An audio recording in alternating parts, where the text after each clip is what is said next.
I had always thought deserts were barren, that they existed as empty stretches of sand and stone, indifferent to life.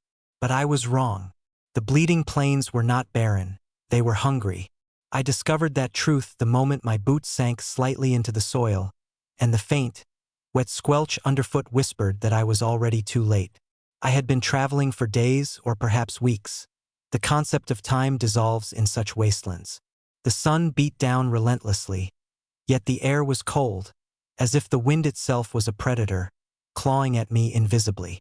I tried to keep to the ridges, to avoid the soft valleys where the ground seemed alive.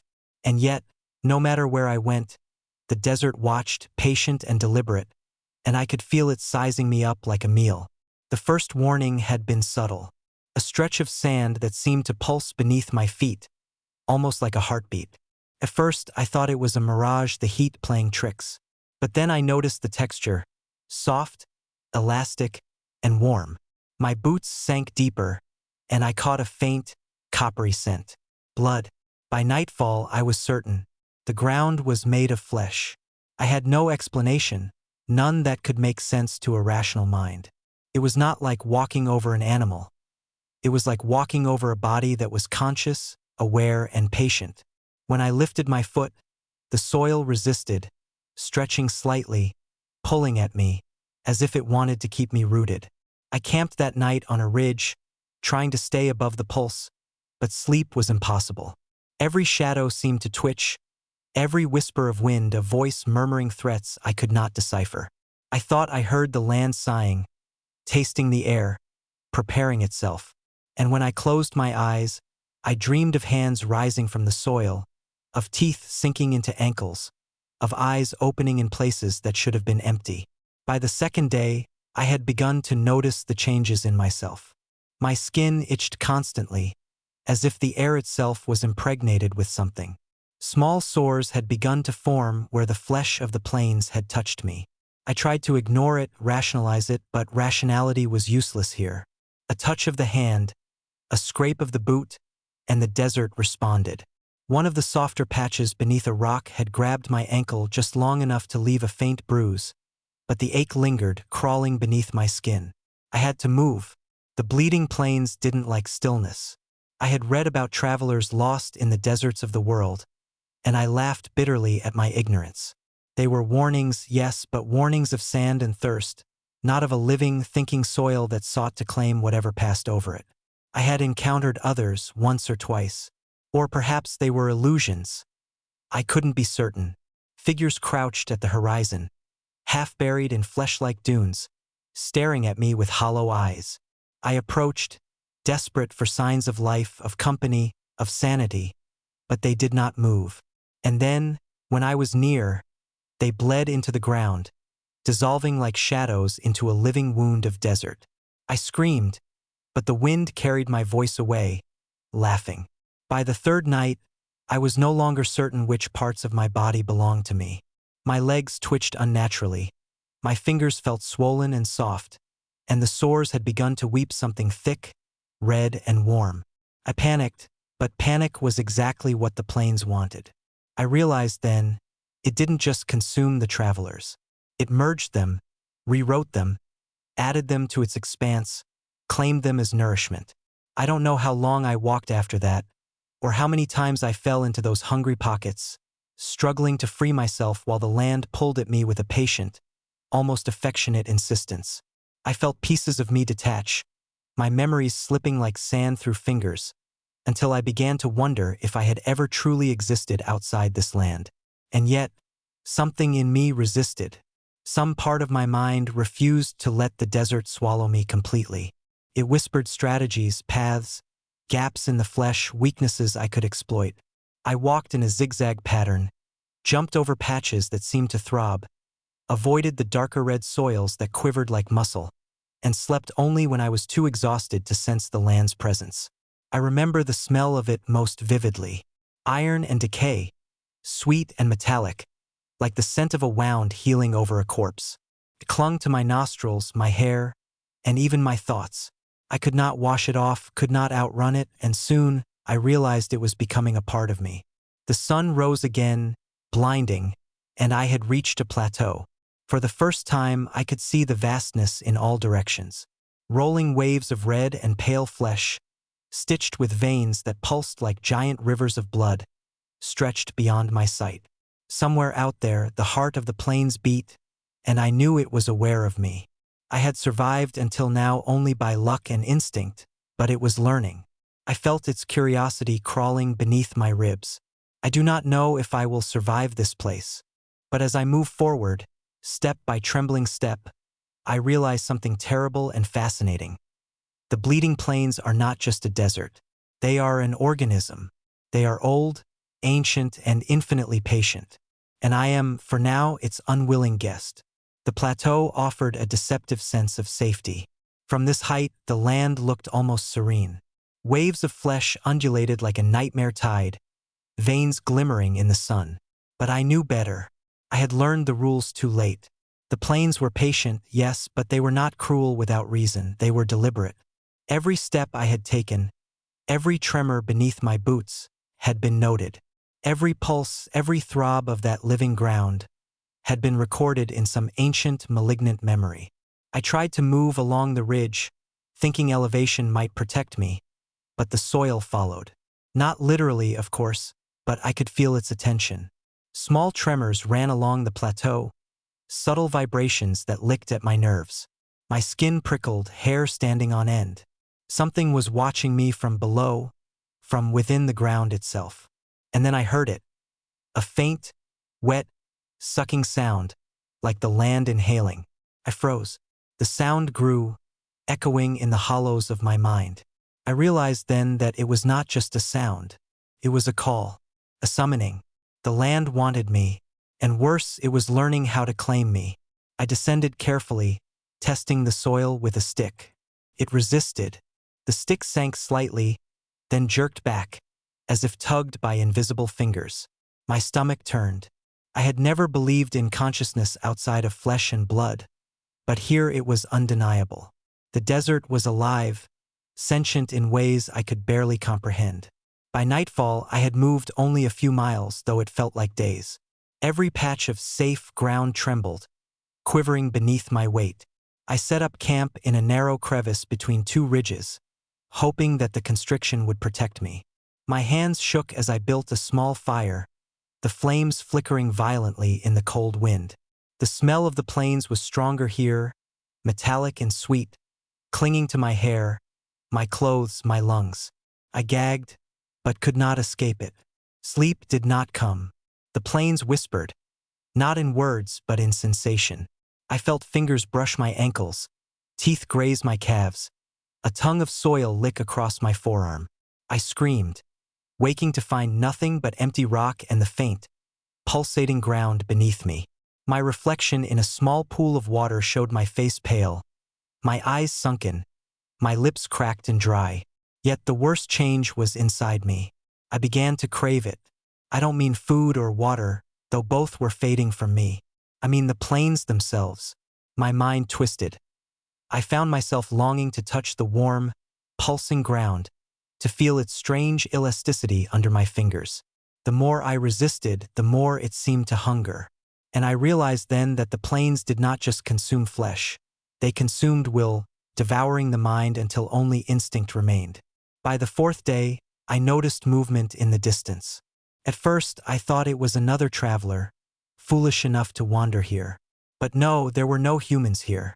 Only shapes, forms rising from the flesh of the plains itself. I saw what looked like arms, reaching, bending impossibly, stretching toward me. My heart thundered. I wanted to run, but my legs betrayed me, heavy with exhaustion and the creeping, infectious pull of the land.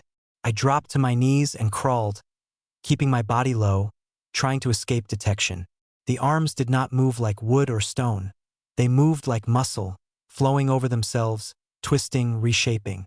Each seemed almost aware, almost alive. They coiled like snakes, searching, testing. One reached the edge of my firelight and recoiled with a wet, tearing sound. I vomited, not from hunger, but from recognition. I had become part of this feeding. Panic consumed me, but rational thought refused to leave entirely. I remembered the map, tattered and wet in my pack. There had been a river marked, long dead, a ribbon of salt and sediment. I clung to that knowledge. Perhaps if I reached it, I could find solid ground. Perhaps there was somewhere the plains could not reach. I moved again, crawling, staggering, slipping into shallow pits where the flesh of the plains pulsed like living traps. Each time, I felt it tug at me, whispering promises I could not resist. Sometimes I imagined that if I let it take me, I could become part of the land without pain, without fear, without memory. But some fragment of my mind screamed in protest. I clung to that fragment, and it was all that kept me alive. That night, the plains grew restless. The air vibrated, the ground trembled, and a low, wet moan emanated from the distance. It was neither wind nor animal, but something in between, a collective groan of billions of tiny movements, all part of the one organism I had come to fear. My fire flickered and died, snuffed out by a gust that smelled like blood and rot. I huddled in my sleeping bag, shivering, listening to the whispering flesh beneath me. I began to understand the rules. The plains did not chase. It did not attack in the conventional sense. It waited. It learned. Tested. Every misstep, every moment of hesitation was catalogued. And now it was teaching me, shaping me. Perhaps I was already beyond saving. Perhaps I was only a guest here until the day I would merge entirely, become another ridge, another vein, another river of living flesh. But I refused to accept that. I would not become part of this monstrous landscape without a fight. Every step was agony, every pulse beneath my feet a threat. I tore at the sores forming on my skin, tried to scrub the scent of the plains from myself, and yet it remained, ingrained in my hair, my lungs, my thoughts. By the fifth day, I had learned something else. The plains had patterns. The veins were stronger, the flesh more elastic, in some places weaker in others. If I could find the weaker patches, perhaps I could navigate the desert without giving myself entirely. Perhaps survival was still possible. Perhaps I had to try. I moved at dawn, crawling over the living soil with painstaking care. Every step was a negotiation, every inch a gamble. The plains were patient, and patience was its greatest weapon. I had learned to watch for the subtle quivers, the faint color shifts, the moments when the ground's pulse quickened like a heartbeat aware of my presence. One wrong step, one flick of inattentive thought, and it would claim me. Slowly, surely, hungrily, I came across a stretch of soil that seemed weaker, paler, almost gray beneath the sun. My heart leapt. Hope was dangerous, but sometimes necessary. I tested the ground with a stick, pushing it gently, then tapping, then pressing harder. It resisted slightly, a dull, wet tension, but did not tug. I exhaled, slowly, and inched forward. I realized then how hollow my voice had become. I hadn't spoken aloud for hours, days, maybe. The sound of my own words seemed alien, almost shameful in this place. Yet in the silence, I could hear everything. The quiver of a vein beneath the soil, the subtle creaking of muscle-like ridges shifting, the whisper of movement too delicate for eyes to see. The plains spoke in sensation. It was everywhere, inside and out, and it listened to me as much as I listened to it. By noon, I had made some progress, though at a terrible cost. My legs were scratched, raw from the grasping soil. My hands bore cuts and small tears, bleeding into the red dust that smelled of iron and rot. The sores were spreading. I touched one on my arm and nearly vomited. The skin was mottled, softening, almost merging with the soil I had dragged myself over. A shiver ran down my spine. The desert did not simply consume the body. It softened the borders, pulled at them, until there was no longer a difference between self and soil. I collapsed behind a ridge to rest, exhausted, and that's when I saw them again. Shapes moving below me.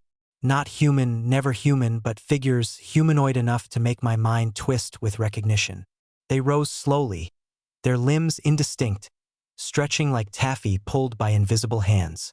Eyes, or what looked like eyes, glimmered where faces should have been.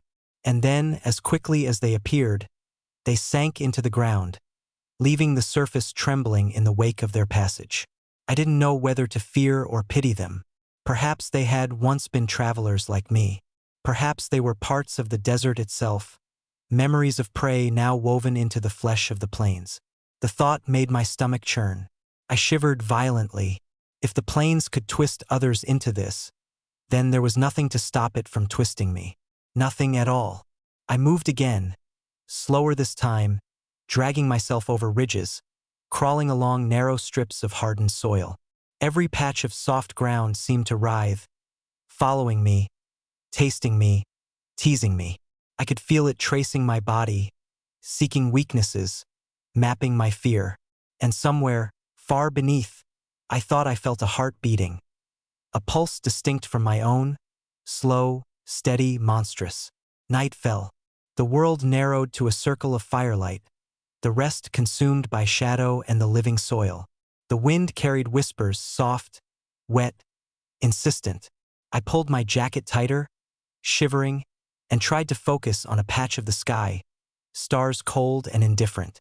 But my eyes kept drifting downward, to the flesh that quivered beneath me, to the veins that pulsed like red lightning. I wanted to close my eyes, but sleep had become dangerous. Even dreams felt like entrances, openings for the plains to claim me while my body rested. I drifted anyway on the edge of consciousness, and that's when it came close. I could feel it, stretching beneath the ridge, probing with soft, insistent tendrils. My legs twitched involuntarily, as if responding to some primal command I did not recognize as my own. I screamed into the darkness, a raw, ragged sound, and it recoiled slightly, but not entirely. The desert wanted me frightened. It wanted me desperate. It wanted me to become pliable, a shape it could mold. I woke screaming, sweat soaking my clothes. The fire was out, and in the shadows, the ground seemed to quiver faster, in anticipation. I touched my legs and nearly fainted. Small patches of my skin had taken on the hue and texture of the plains themselves. Reddened, soft, quivering faintly. The merging had begun. I had resisted, fought, clawed, and yet the desert was patient. The desert would win in time. I forced myself to move again before dawn. Step by step, hand over hand, crawling and dragging myself over the living terrain. My mind was fragmented. I saw visions in the soil. Faces that were not mine, limbs that twitched and writhed, hands reaching out as if to help, but only to pull further into the flesh. The land was a mirror of madness. Each movement forward was both salvation and punishment. Hours, days, I could not tell. The sun rose, relentless and indifferent. And then I saw a fissure, a deep crack, maybe natural, maybe shaped by the plains itself. It looked safe, or at least safer. I dropped into it, curling along the edges, praying that it would shield me from the probing soil above. The walls were firm, rocky, cold. For the first time in what felt like an eternity, I did not feel the pulse beneath my skin. But safety is a lie in the bleeding plains. The walls shivered, a low rumble vibrating through my chest. The desert had found a way to reach me, even here, and I understood then the terrible truth. No place was safe. No patch of earth, no fissure, no crevice could hide me from the hunger of a living desert. I was trapped in a world where ground consumed flesh, where air carried madness, where every moment of stillness threatened to erase my very self. And yet I was still moving forward. Even broken, even merging with the soil, even terrified, I was moving, because surrender meant something worse than death. Surrender meant losing the self entirely, dissolving into the red tide of the plains until nothing remained but the endless, patient hunger. And I was not ready to surrender. Not yet. The fissure wasn't a refuge. It wasn't even a momentary escape. I had been a fool to think it could be. The ground beneath me shifted again, and I felt the unmistakable tremor of the plains' attention locking onto me once more. It hummed, the vibration crawling through the soles of my boots, climbing up my legs, biting into my bones like 1,000 small teeth gnawing at the marrow. I pressed my back into the rock, hands clenched tightly around jagged edges, as if the walls themselves might offer some semblance of protection. The desert, though, was clever. It had no need for direct attacks, it only needed patience, persistence. could afford to wait as it unraveled me from the inside out. I noticed then that my reflection in the small pool of water had changed. It was subtle at first, the way my face seemed both too pale and unnaturally flushed, as if the very blood within me had grown thin, stretched too far. My lips were darker now, almost a maroon, and the contours of my features seemed to blur. The air, thick with the scent of blood and decay, tasted heavier in my throat. The hunger had begun. I could feel it in my stomach, a gnawing emptiness that seemed to have little to do with food. It was a craving that reached deeper, that needed something beyond sustenance. I felt it then, something warm and soft brushing against my back. It was not the wind. It was the land itself, stretching, testing, tasting me, like it had tested those who came before me. I could almost hear it, that faint, almost musical whisper beneath the rocks, the sucking pull of the soil seeking to merge with my flesh, to erase what little remained of me. Couldn't help it. I wanted to touch it. I wanted to give in. My hand shook as I extended it toward the smooth, warm surface of the earth, pressing it gently against the stone wall of the fissure. The sensation was like a drug, alive, pulsing, soft and unyielding. The surface under my fingertips trembled, and I almost felt the land's breath through the rock. The world seemed to pause. But then, in that moment, something inside me screamed. It wasn't a thought, but a raw, primal instinct, something deep within the animal part of my mind that fought to survive. I pulled my hand away, gasping, my chest heaving with breath, my body screaming in agony as the desert retreated just enough to allow me space. The hunger had almost claimed me. I scrambled backward, trembling, feeling the ground around me reach up in faint, almost loving movements. The soft, elastic give of the earth seemed to plead with me, and for a moment, I wondered if it would succeed in pulling me in completely, if I would finally give myself over to it and let the plains consume me, erase me into nothingness. But the fear was still there, deep inside, gnawing at me, reminding me that if I allowed myself to be absorbed into this land, I would cease to exist. Not as a memory, not as a whisper, but as a full, complete surrender. I would never know who I had been. I would lose everything. I had to keep moving. I wasn't sure if I was walking, crawling, or stumbling. All I knew was that my legs didn't want to obey anymore. They were weak, trembling from exhaustion. The sores on my limbs spreading further, turning into blackened, swollen masses that throbbed with an unnatural pulse. The flesh of the plains clung to me, sinking into my body like a slow infection, creeping under my skin. I had become a part of the desert. There was no question of that anymore. I felt it in the way my joints ached, in the way my thoughts clouded over, in the way the very air seemed to flow through my veins instead of my lungs. I could feel the land becoming me. Its thirst, its hunger, its unbearable patience. It was all I knew now. But then, something shifted.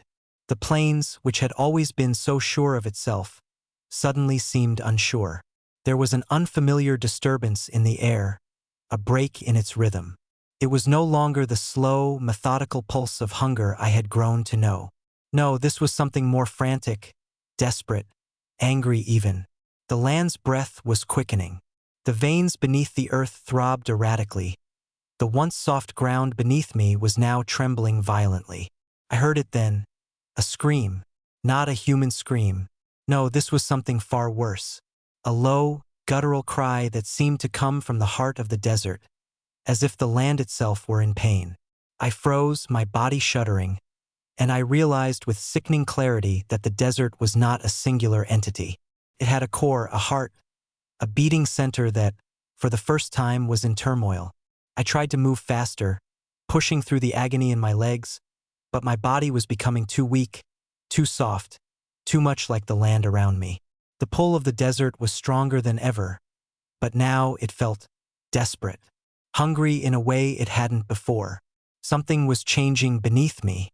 I staggered into a depression in the land, a hollow that had been there before but felt different now. The soil here was warm, soft, and slick. It was not dry, not desiccated. It was alive, alive in a way that made my skin crawl. And there, in the center of the depression, I saw it. The heart of the bleeding plains. It was not a heart like any other. It was not a solid organ, but something far more horrific. Something that shifted and pulsated like the land itself. Flesh and stone, veins and bone, all intertwined in an intricate, living mass that seemed to devour everything around it. The air here was thick with a foul, sickly scent. The ground seemed to contract and expand around it, pulling in everything, slowly wrapping it into the growing mass. Couldn't look away. I was drawn to it, my mind clouding with its pull, its hunger. It was the source of the plains' endless appetite, the thing that controlled the land, the thing that had been watching me, testing me, learning me. It wasn't just the desert. It was the heart of it, the core that could devour an entire world. And in that moment, I realized something even worse. It wasn't just waiting for me. It was waiting for all of us. The realization hit me like a blow to the head. The plains were not content with consuming just one soul. It was building, growing, expanding. The plains were a network, a living organism stretching across the world, absorbing every traveler, every soul that wandered too long. I had come here to die, yes, but I was not the last. There would be others, and the plains would wait for them, too, just as patiently, just as hungrily. It was a cycle, an endless, eternal cycle, and I was its part. The heart of the bleeding plains was not what I expected. I had thought it would be monstrous, grotesque, a writhing, pulsing mass of flesh, some primordial nightmare. But it wasn't that simple. It was something worse. It was a fusion, a melding of earth and flesh, bound together by some ancient, malevolent force. Its mass seemed to expand and contract in a sickening rhythm, breathing, waiting. And around it, the very ground quivered with a life of its own. The veins that webbed through the earth were like nerves, twitching, alive, feeding back into the core, radiating outward in pulsing waves. I had stumbled into the center of the desert, the place where it all began and where it would all end. I didn't know how long I stood there, hypnotized by the undulating mass of flesh and bone before me. My breath was ragged, my body trembling with the weight of the truth that had now settled into my bones. I wasn't just trapped in a desert. I was trapped inside a living organism, a creature whose hunger was infinite. It wasn't satisfied with simple death or decay. It sought to merge, to assimilate, to rewrite everything that crossed its path. I stumbled forward, and my foot sank deeper into the quivering earth. The land felt like it was, pulling me in, trying to consume me, to welcome me into its fold. I wanted to scream, to tear myself away from the pull, but the weight of exhaustion had taken away my ability to do anything but submit. I was tired, so tired. Every part of me, every fiber of my being wanted to give in. I looked down at my hands. The skin was soft now, not human anymore. It had begun to blend with the soil, melding together like the fleshy, warm ridges of the earth. I could feel it growing, pushing beneath my skin. My legs felt like they were made of clay, hollow, pliable. The transformation was accelerating. I had tried to resist. I had tried to fight. But now I could barely remember what it was like to be human. I could no longer recall the shape of my thoughts. I was fading, piece by piece, and the land was waiting to claim the rest of me. And then I heard it, a voice. At first, it was a whisper, faint, like a memory stirring deep within the marrow of my bones. It was not a voice I knew, but it felt familiar in a way I could not explain. It was distant, yet I could hear it clearly. Come closer. I froze. The voice, if it could even be called that, was not human. It was deep, resonating through the earth, carried by the pulse of the plains themselves. It beckoned me. I had no choice but to obey.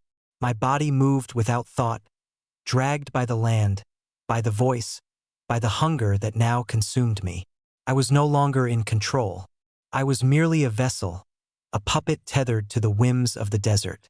My legs moved, my arms reached forward, and the soil beneath me trembled in eager response. The heart of the plains loomed closer now, and I saw its true shape. An enormous, undulating mass of flesh and stone, its surface covered in grotesque, gnarled veins, stretching out like tendrils, spreading like roots beneath the earth. I could see it breathing now, its rhythm slow and measured, and I felt a pull within me, a gnawing need to be a part of it. The plains were hungry, yes, but it wasn't just for flesh.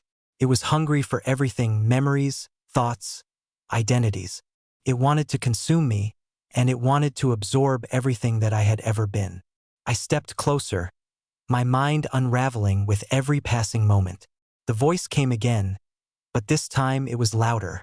It filled my head, thrumming in my skull, vibrating through my very bones. You are one with the plains now. You belong to me. There is no escape.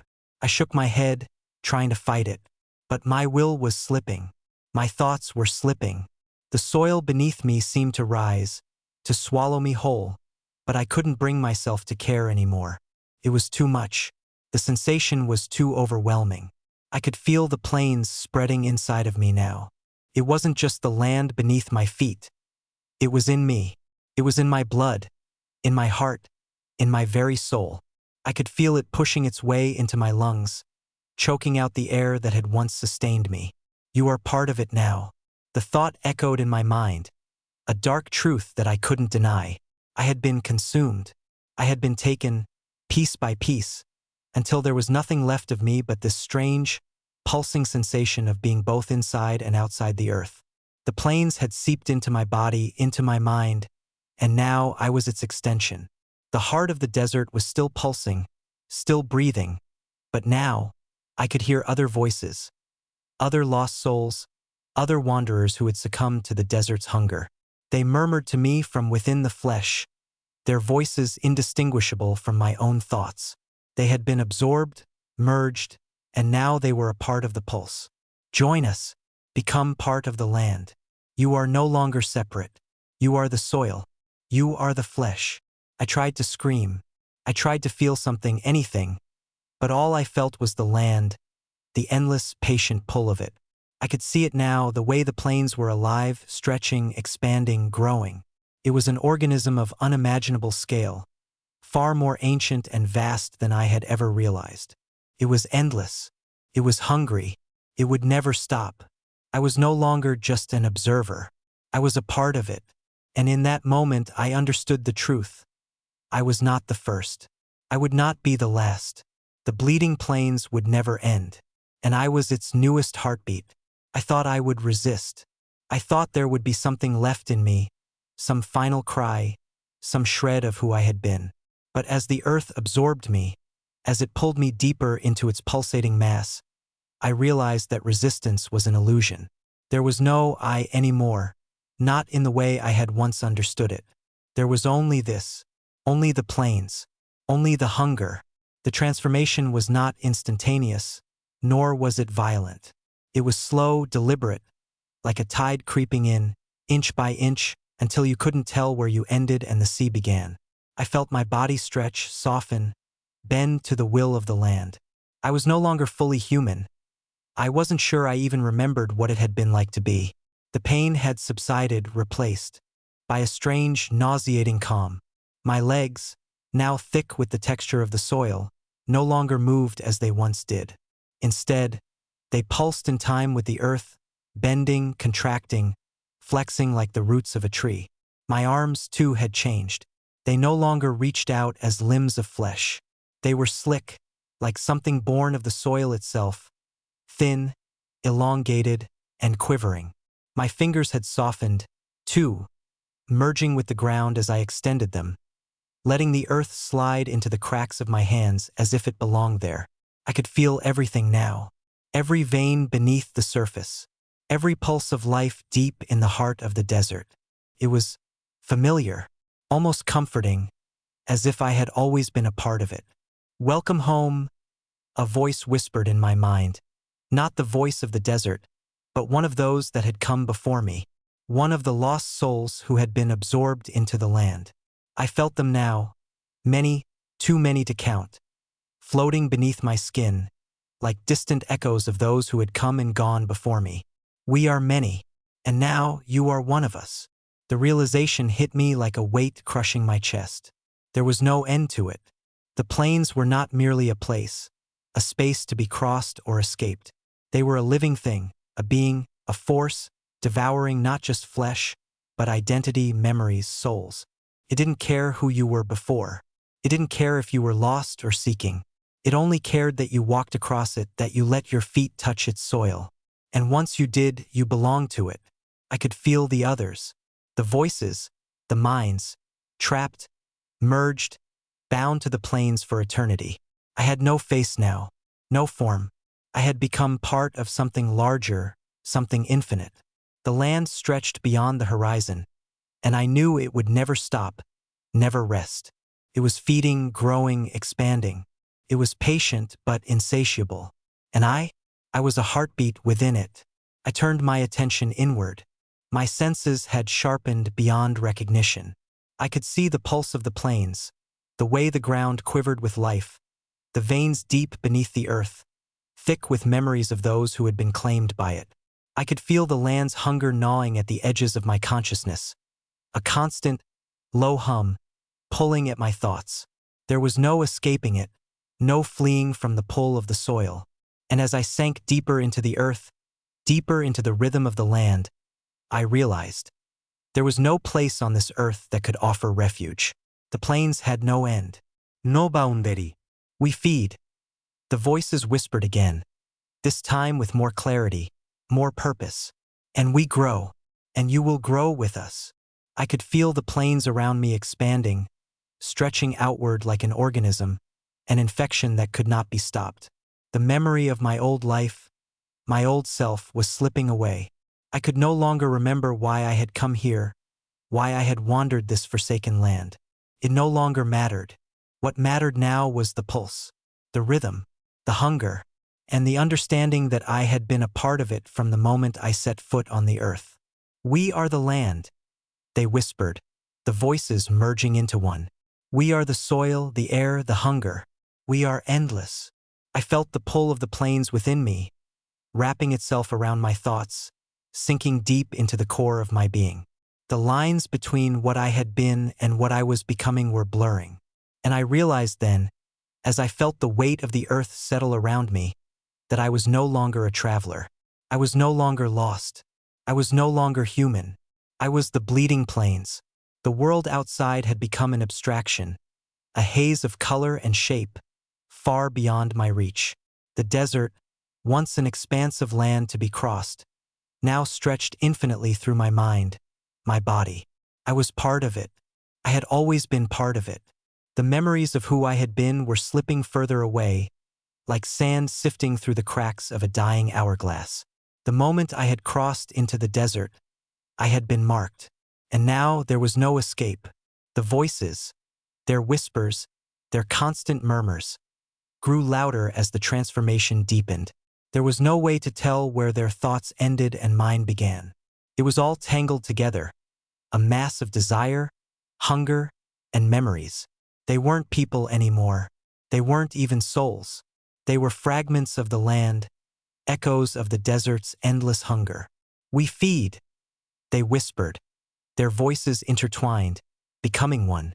We grow, and you will grow with us. The plains were hungry, yes, but not for flesh alone. No, the plains needed everything. Every thought, every dream, every memory. It consumed not just the body, but the very essence of a person. And once consumed, you were no longer an individual. You were part of the land. You were one with it. I was the land now.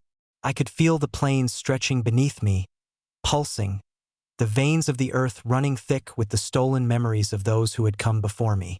I could feel the weight of the desert's endless hunger, its need to expand. The plains were alive. I understood that now in a way that went beyond mere thought. The earth felt like a heartbeat, a massive, ancient, consuming heartbeat. It spread out like a sickness, slowly but surely, reaching every corner of the world. It did not need to chase, for it was everywhere. It was inevitable, and I was part of it. I could feel the pull of the land around me, twisting, curling, pulling at my body.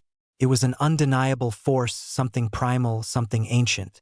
The earth stretched beneath me, its hunger alive in every grain of soil, in every stone, in every crack and fissure. It wasn't just an organism, it was a god, a creature that demanded worship through consumption. And now I was both its servant and its worshipper. I thought of the travelers who had come before me, those who had stepped onto the soil of the bleeding plains, unaware of the fate that awaited them. They had no idea what they were walking into, no idea that the desert was not merely a place, but a living entity, a force that devoured everything. I had been one of them, lost, seeking, unaware. And now I was a part of the endless cycle. I had become what I feared most. The soil around me began to ripple, as if the earth itself was reacting to my thoughts. I could feel it, the pull, the hunger, the need to consume.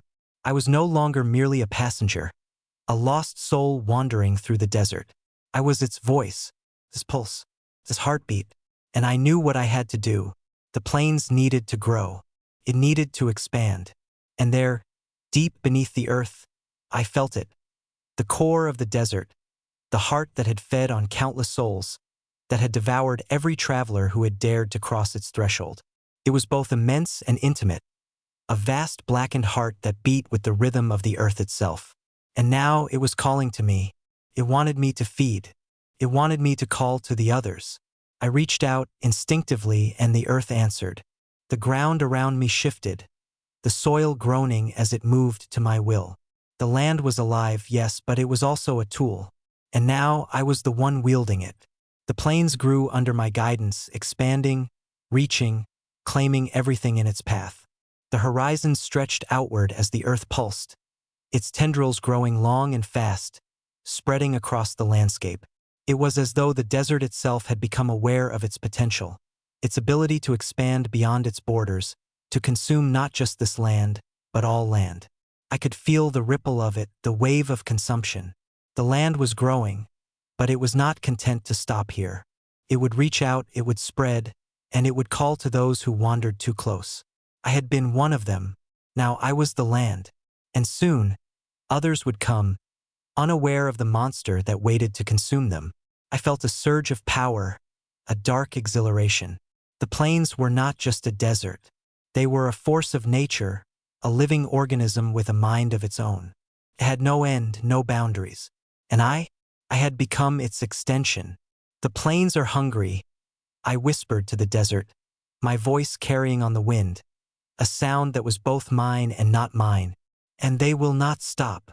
I could hear the voices now, coming from all directions, from beneath the earth, from above the soil.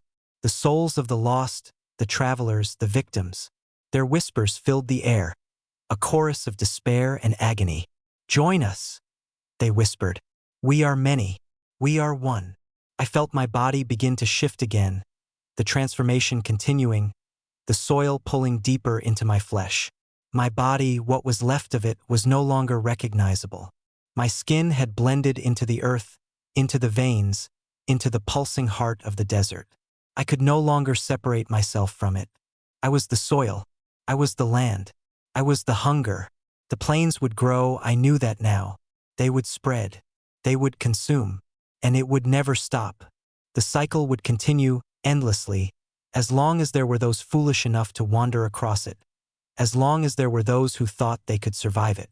The bleeding plains were endless, and I was now its voice, its hunger, its heartbeat. I can feel the change now, deep in the soil beneath me. The earth has become an extension of my body, my thoughts, my every breath. It pulses with a rhythm that is both alien and familiar, a syncopated beat like the throbbing of a heart. But this heart is not my own. This heart belongs to the land, to the desert, to the hunger that stretches across time and space. The plains are vast and they are endless, but now I am the plains. I am its hunger. I don't remember the last time I thought about what it means to be human. I don't remember the face I once saw in the reflection of water or the name that once sounded like my own. But I can still feel the hunger, and that is enough. It is a hunger that has no end, no limit, and it calls to me, draws me in, pulls me deeper with every passing second. It has become my purpose. It has become my existence. The plains continue to grow, expanding outwards with terrifying speed, as though the land itself cannot contain the hunger festering within it. The once cracked, barren earth is now a living organism, pulsing, shifting, and devouring all that crosses its path. The sun is little more than a distant memory. There is only the heat, the unyielding heat that rises from the earth and wraps around me like a lover's embrace, suffocating, drowning, burning. And still the plains hunger. I hear them now, the voices, the lost ones, the wanderers who thought they could cross this forsaken place, those who came seeking answers or shelter, or simply the thrill of adventure. They are part of the land now, just as I am. Their voices drift to me, thin and distant, like whispers on the wind. At first, they sounded like cries, anguished, desperate. But now they are a part of the land's song. They have joined the eternal hum of the earth. Their suffering, like mine, has become a part of the pulse. They are no longer separate. They are the soil. They are the flesh. We are many. They whisper, their voices thick with grief. And we are one. It is an endless refrain, repeating over and over, filling my mind with their pain, their longing, their need to be free. But there is no freedom here. There is no escape. Not for me, not for them, not for anyone who steps onto the soil of the bleeding plains. The land claims all. It claims the living, the dying, the dreaming. And once you belong to it, you cannot leave. You are part of the endless hunger. And now I can feel the others coming. They do not know yet. They will not know until it is too late. But they are coming. The next wanderers, the next souls foolish enough to step into this living nightmare. The next ones who will be absorbed, who will become part of the endless cycle. I see them now, in my mind's eye, walking across the horizon, unaware of the danger they are stepping into. They are just like I was, lost, searching, unaware of the beast that lies beneath the soil. And soon they will know. Soon, they will feel the ground shift beneath them, feel the pull of the desert's hunger, and they will be swallowed whole just like the rest of us. It is a cycle. The bleeding plains never stops. It devours all that enters. There is no end to it, no boundary, no escape. It is a living thing, a god of hunger, and I am its servant. Its voice, its heart. The land calls to them. It calls to the next ones who will wander, searching for answers, for something they don't even know they're looking for. But they will find only the earth, the flesh, the hunger. They will become part of it like I have, and the cycle will continue. I feel them closer now. I feel the ground tremble beneath their feet. They are getting closer, and I cannot help but feel a strange thrill. I cannot help but feel a sense of purpose, an excitement at the thought of their arrival. They are the next to be consumed, the next to become part of the soil, part of the pulse. They will join us, lost and forever part of the land's hunger. I stretch my senses across the plains, reaching out to them. I can feel their footsteps, their movements, their heartbeats. The earth vibrates with their arrival, and it calls to me. Come, the land whispers to me. Draw them in. I obey. The soil beneath me stirs, shifting, drawing them closer. I can feel their fear already, though they don't yet understand what it is they should fear. The land is patient. It waits. But the hunger cannot be denied. It will claim them just as it claimed me, just as it has claimed countless others. And soon, they will feel the pulse, the hunger, the land calling to them, just as it called to me. The cycle continues. The bleeding plains is endless.